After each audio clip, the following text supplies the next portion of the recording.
welcome back to Let's Play The Legend of Zelda Oracle of Seasons.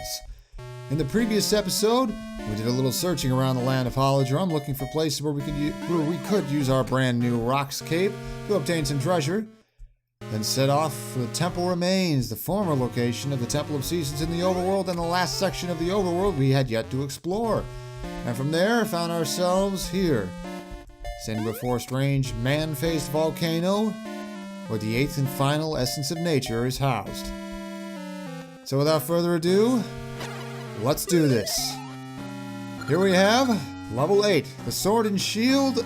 Well, the thing is, you see, there's kind of a discrepancy over the name. You saw it called Sword and Shield Maze there, but if you check out the map, it says Sword and Shield Dungeon. And in fact, that descriptor at the beginning in the European English version of the game actually calls it the Sword and Shield Dungeon as well. I'm not sure why it's different in the NA version. Personally, I would have called it something like Sword and Shield Sanctum, but anyway, as you can see, this is an ice dungeon. This is the something we have not seen yet in a dungeon in Oracle of Seasons. And as you can see, this is your typical video game frictionless, slippy, slidey kind of ice, so yeah, this is going to be very annoying. And we have red wizrobes off the bat already. Stray hit there. Red ring makes quick work of them, that's the good news. Some of the only good news, aside from the fact that this room doesn't have any ice in it for some strangely forgiving reason. We want to start by heading off to the east here. Well, we have a statue there. Check out these pots first of all. Money and some ember seeds in them. We'll see, well, what could we do to hit that statue from far off? Maybe the boomerang? No. Well, we only have one other viable option. Let's check it out. Sure enough, hitting those statues with a seed opens their eyes for a second, and in this case, gives us a key to use. So what's up here? Here we have more of these statues. But they don't stay open long enough for us to hit them all at once. That's, interesting. Mind the gaps and the keys here. They can, camouflage themselves in the darkness a little. Don't want to get pushed off by one of them, that'd be rather embarrassing. Meanwhile, here we have more Magnites. Yay. Over. And I mentioned the red ring is really, really useful because it really is when you're fighting them. Here we have a hard hat beetle and some red souls, which are in all honesty have little to no place in a dungeon this late. We got some cracked. Get away. We got some bombable blocks here. Let's do a little spin around this hard hat beetle. There we go. Keep him at bay just a little longer, and now we can reach that iron ball. There is nothing behind those bombable blocks, so we don't have much of a reason to get them. But it turns out we did have a reason to kill that hard hat beetle because there's another key. And for a dungeon that's so far been so linear, we already have 2 keys. A lot of sparks in this room, boomerang them, get yourself some free healing. Especially if you got yourself knocked around by those Magnites earlier on. Good thing we picked up one of those keys because now immediately we have a lock block. And we don't have much choice in the matter because if we try to go further, there is a gap right there. And if you have too much momentum entering this room, you're bound to run right in. Yeah, kind of a dick move, ain't it? And as well, if I remember correctly, yes, that is a gap of 7. Rockscape and Pegasus Seeds will not cross you. Will not carry you across there. So now we have no choice but to head to the basement. Time for a little bit of a surprise, because you see, the atmosphere in here is quite a bit different than it is up top. Yes, this is the first and only dungeon in the Oracle games that have different color palettes and tile sets between floors. Very unusual, and as we'll see shortly, there is a reason for that. Meanwhile, so far we just have to be careful around these narrow walkways. Head south, keep moving, trust me. Avoid these spiked rollers.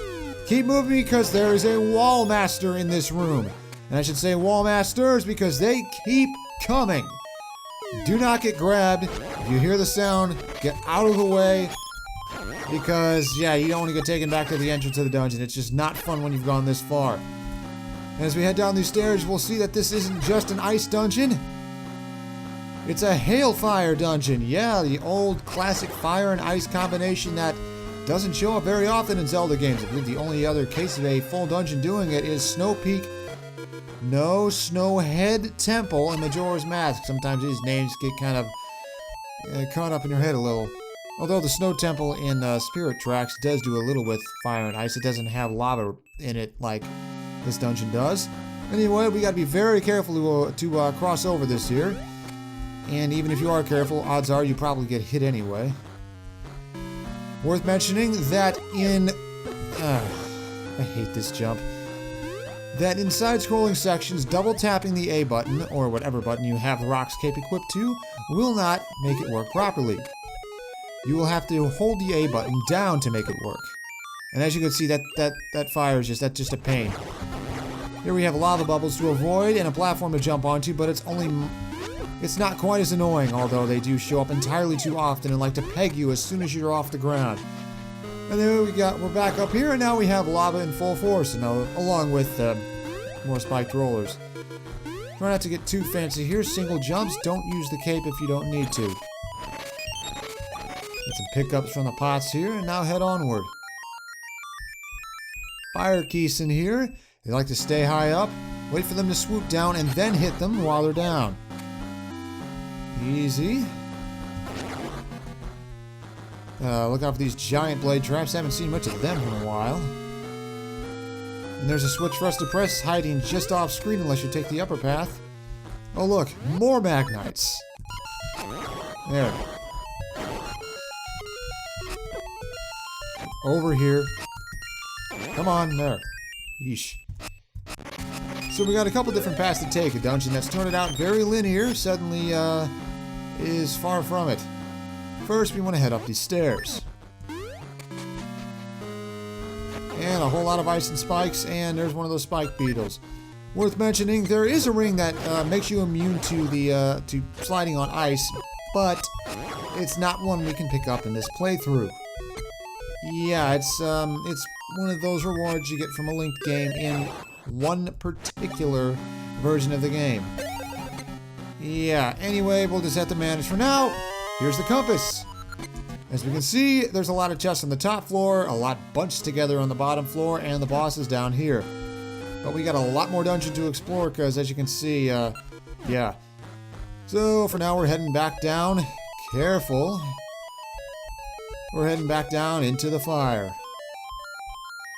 See if there's anything more in these pots. Sometimes more stuff respawns. Not this time.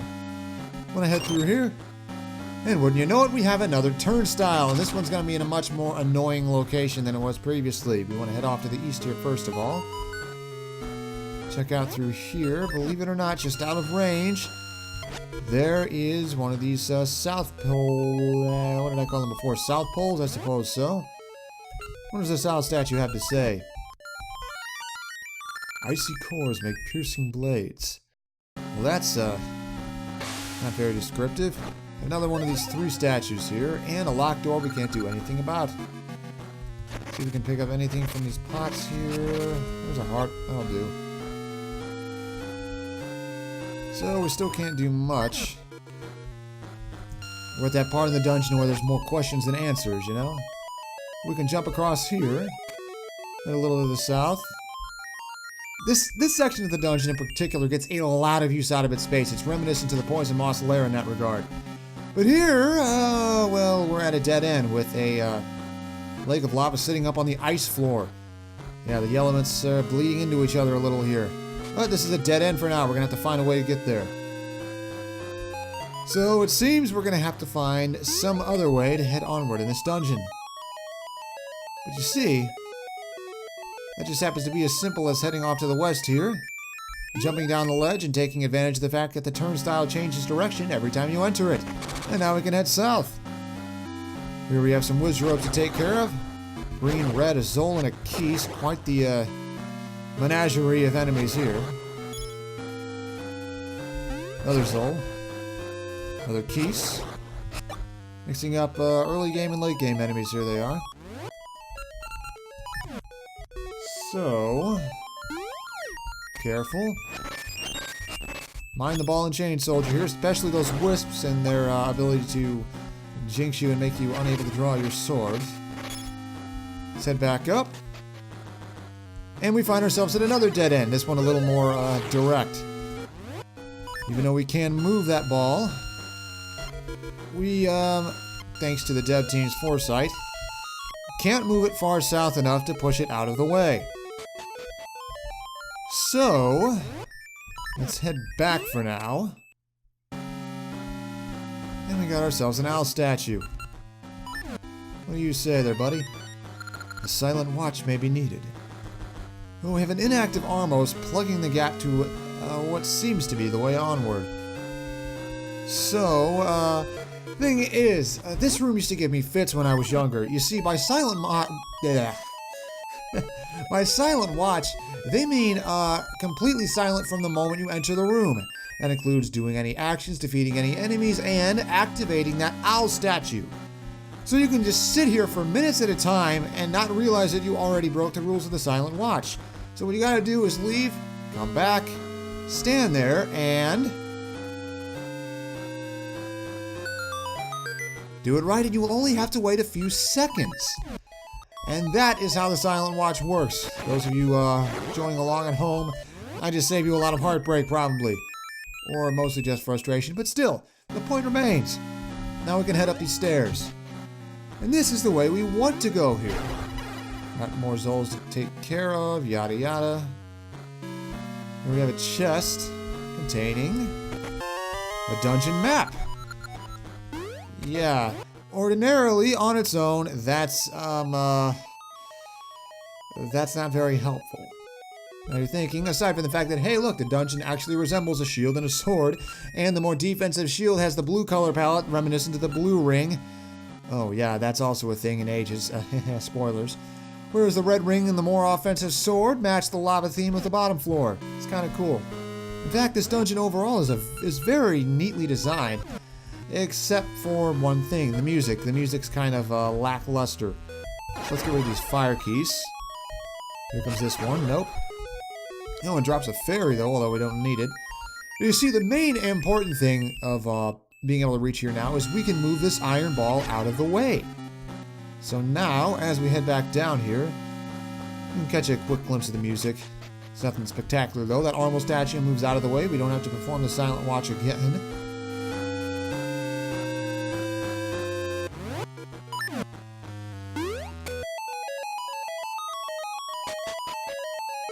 I mean, the music's not bad by any means. It's just kind of repetitive, and it feels like it doesn't really go anywhere. So yeah. So it seems if we played our cards right, we might just be able... We might just be able to get that over there, but it's gonna take some elbow grease. As you see, yeah. If you try to change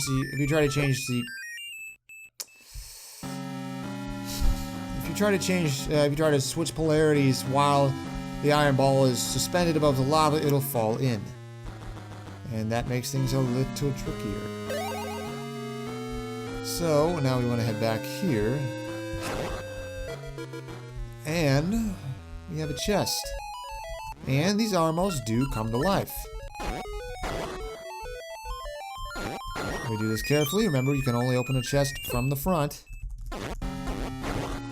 That last one out of the way. Mind the wisps. You can move these, by the way. Just, it's kind of cool. And so, what lies in this chest? If you've noticed, there is no level 1 sitting by any of these items, so you're probably wondering, what the hell am I going to get for an upgrade? Well, it turns out the dungeon item in this dungeon is the Hyper Slingshot. It shoots 3 seeds at a time. Yeah, of all things, a slingshot upgrade is the final thing we're getting in the dungeon in this game. Not to say it's not cool, though. It shoots a 3-seed spread shot while only consuming 1 seed of ammunition. It's cool in that regard, and honestly very underused because it's an interesting item. It just feels kind of throwaway because you don't see much use of it outside of this dungeon, and it's a shame. So to get proper use out of that iron ball, we actually have to go back here. Now it's very nice that we don't have to perform the silent watch again. As you see, over on the south end, the floor does actually reach far enough so that if we set the magnet gloves to north, we can push the iron ball back against some blocks and land it on that switch, providing a bridge to get across there for a convenient shortcut. And that's our way of getting around that turnstile. So now if we head off to the east here.